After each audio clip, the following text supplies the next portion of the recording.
রাজনৈতিক পালাবদলের পর সরকার পরিবর্তন। নতুন সরকার ক্ষমতা গ্রহণের পর ভারতের সাথে সম্পর্ক উন্নত হচ্ছে বাংলাদেশের।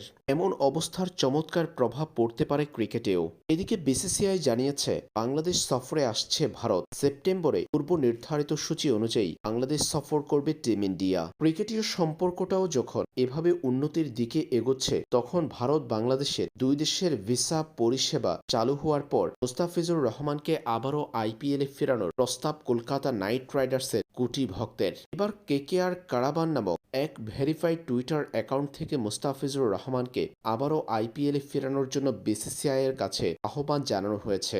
সেই পোস্টে মুস্তাফিজুর রহমান এবং আইপিএলে ফিজকে নেওয়ার একটি অকশনের ছবি সম্মিলিতভাবে আপলোড করে লেখা হয়েছে, ভারত বাংলাদেশের জন্য ভিসা পরিষেবা পুনরায় চালু করেছে এবং উভয় দেশই সম্পর্কে উন্নয়নে আগ্রহী। হয়তো বিসিসিআইয়ের মুস্তাফিজুর রহমানের বিষয়ে তাদের অবস্থান পুনর্বিবেচনা করার এবং তাকে আইপিএলে ফিরিয়ে আনার সময় এসেছে।